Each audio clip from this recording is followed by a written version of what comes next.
ನಾನು government of India ಕೊಡೋದು. ಅದರಲ್ಲಿ ಏನಾದರೂ ಏರ್ಪೇರ್ ಇದ್ದರೆ ವಿಚಾರ ಮಾಡ್ತೀನಿ.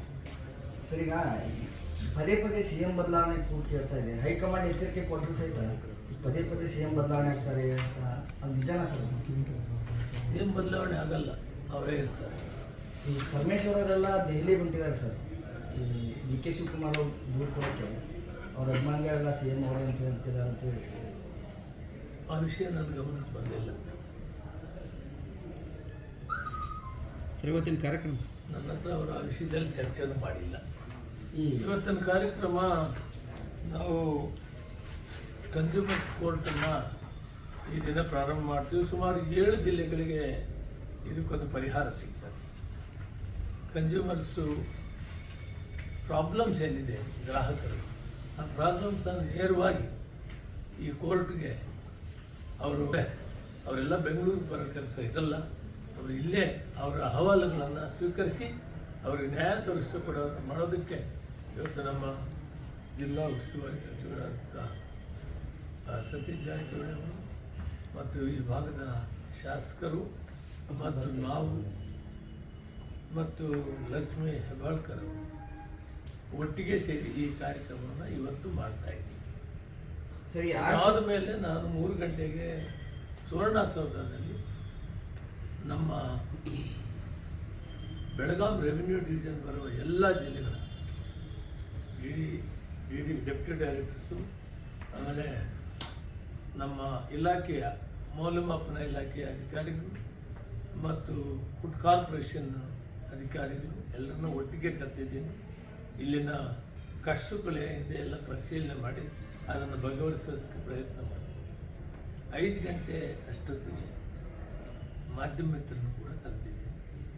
ಆಗ ನಿಮ್ಮ ಅಹವಾಲುಗಳು ತಾವು ಸಾರ್ವಜನಿಕರ ವಿಷಯಗಳನ್ನು ಏನು ಕುಂದುಕೊರತೆಗಳು ಹೇಳ್ತೀರಿ, ಅದಕ್ಕೆ ನಾನು ಹೇಳ್ತೀನಿ ಉತ್ತರ, ಮತ್ತು ಸರಿ ಮಾಡೋದಕ್ಕೆ ಸರಿ ಮಾಡೋಣ. ಬಹಳ ಮುಖ್ಯವಾದ್ದು ಕನ್ಸ್ಯೂಮರ್ಸ್ ಕೋರ್ಟ್ ಕಾರ್ಯಕ್ರಮ ಈ ದಿನ ಈ ಭಾಗದ 7 ಜಿಲ್ಲೆಗಳಿಗೆ ಅನುಕೂಲ ಆಗ್ತದೆ. ಗ್ರಾಹಕರಿಗೆ ಬಹಳ ನೇರವಾಗಿ ಪರಿಹಾರ ಸಿಕ್ಕುವಂಥದ್ದು ಕಂಪ್ಲೇಂಟ್ ಕೊಟ್ಟು ಈ ಕಾರ್ಯಕ್ರಮ ಈ ದಿನ 12ವರೆಗೆ ಕಾರ್ಯಕ್ರಮ ಮಾಡ್ತೀವಿ. ಸರಿ, ತೂಕದಲ್ಲಿ ಮೋಸ ಮಾಡ್ತಿದ್ದಾರೆ ಅಂಗಡಿಗಳಲ್ಲಿ, ಅವ್ರಿಗೆ ಯಾವ ರೀತಿ ಕ್ರಮ ಕೈಗೊಳ್ತೀವಿ? ಅವ್ರ ಮೇಲೆ ಕೂಡ ಪೆನಾಲ್ಟಿ ಹಾಕ್ತೀವಿ ಮತ್ತು ಅಂಗಡಿ ಸೀಸ್ ಮಾಡ್ತೀವಿ. ಅದಕ್ಕೆ ಭಾಳಷ್ಟು ಮುತುವರ್ಜಿಯಿಂದ ಈಗ ಆಕ್ಷನ್ ತಗೊಳ್ಳೋದ್ರಲ್ಲಿ ಹಿಂದಕ್ಕೆ ಹೋಗಿಲ್ಲ. ಯಾರೇ ಆಗಲಿ ತೂಕದಲ್ಲಿ ಏನಾದರೂ ಗ್ರಾಹಕರು ತೊಂದರೆ ಮಾಡಿದರೆ ಅವ್ರ ಮೇಲೆ ಕ್ರಮ ತಗೊಳ್ತೀವಿ. ಕ್ರಮ ತಗೊಂಡು ಪೆನಾಲ್ಟಿನೂ ಕೂಡ ಹಾಕ್ತೀವಿ. ಇವೆಲ್ಲವನ್ನೂ ಕೂಡ ಇವತ್ತು ವಿಚಾರ ಮಾಡ್ತೀವಿ. ಯಾವುದೇ ವಿಷಯಗಳಲ್ಲಿ ಕೂಡ ನಾವು ಸರ್ಕಾರ ಕಾಂಪ್ರಮೈಸ್ ಇಲ್ಲ, ಕಠಿಣವಾದ ಕ್ರಮ ತಗೊಳ್ತೀವಿ. ಸಾರ್ವಜನಿಕರ ಹಿತದೃಷ್ಟಿಯಿಂದ ಮೌಲ್ಯಮಾಪನ ಇಲಾಖೆ ತೂಕ ಅಳತೆ ವಿಷಯದಲ್ಲಿ ಯಾವುದೇ ವಿಷಯಕ್ಕೂ ಕೂಡ ನಾವು ಹಿಂಜರಿಯೋದಿಲ್ಲ. ಸಾರ್ವಜನಿಕರ ಹಿತದೃಷ್ಟಿಯಿಂದ ಆ ಕೆಲಸ ಸೂಪರ್ವೈಸ್ ಮಾಡ್ತಾ ಇರ್ತಾರೆ, ಅಂಥದ್ದು ಲೋಪದರ್ಶ ಇದ್ದರೆ ಅದನ್ನು ಕಠಿಣ ಕ್ರಮ ತಗೊಳ್ತೀವಿ. ಈ ಕಬ್ಬು ಕಾರ್ಖಾನೆಯವರೆಲ್ಲ ಕಬ್ಬಿಗೆಲ್ಲ ತೂಕ ಇದು ಮಾಡ್ತಿದ್ದಾರೆ, ಮೋಸ ಮಾಡ್ತಿದ್ದಾರೆ. ಲಾಸ್ಟ್ ಟೈಮ್ ಕೂಡ ಇದ್ರ ಬಗ್ಗೆ ಕಂಪ್ಲೇಂಟ್ಸ್ ಬಂದಿತ್ತು. ನಮ್ಮ ಲಕ್ಷ್ಮಣ ಸವದಿ ಅವರು ಕೂಡ ಮಾಜಿ ಡೆಪ್ಯೂಟಿ ಚೀಫ್ ಮಿನಿಸ್ಟರ್ ಆಗಿದ್ದರು ಮತ್ತು ಈಗ ಶಾಸಕರಿದ್ದಾರೆ. ನಿನ್ನೆ ಕೂಡ ಅವ್ರ ಜೊತೆ ಈ ಸಾರಿ ಅಂತೂ ನಾವೀಗಾಗಲೇ APMCಯಿಂದ ಈ ವೇಯಿಂಗ್ ಬ್ರಿಡ್ಜಸ್ಸನ್ನು ಮಾಡೋದ್ರ ಮುಖಾಂತರ ಪ್ರಾಮಾಣಿಕವಾಗಿ 1 kg ಕೂಡ ತೊಂದರೆ ಆಗಬಾರ್ದು.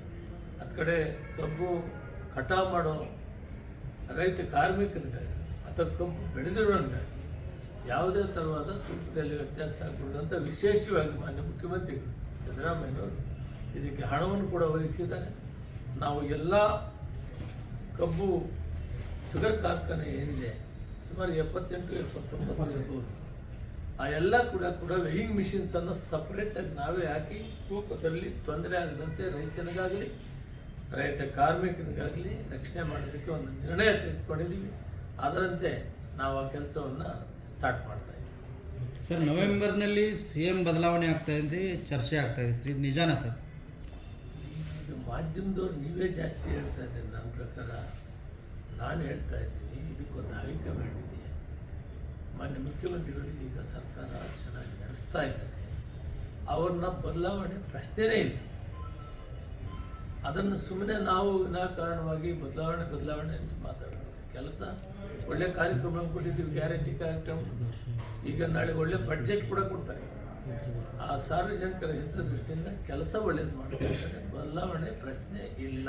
ಅಲ್ಲ, ಕಾರ್ಯಕರ್ತರು ಮುಂದಿನ CM DK ಶಿವಕುಮಾರ್ ಅಂತ ಅಲ್ಲಿ ಘೋಷಣೆ ಆಗ್ತಾ ಇದ್ದಾರೆ, ಕೆಲವೊಂದು ಕಡೆ ಸತೀಶ್ ಜಾರಕಿಹೊಳಿ ಅಂತ ಆಗ್ತಾ ಇದ್ದಾರೆ. ಅವರಿಗಾಗಲೇ ಪ್ರದೇಶ ಕಾಂಗ್ರೆಸ್ ಸಮಿತಿ ಅಧ್ಯಕ್ಷರಾಗಿ ಡೆಪ್ಟಿ ಚೀಫ್ ಮಿನಿಸ್ಟರ್ ಆಗಿ ಕೆಲಸ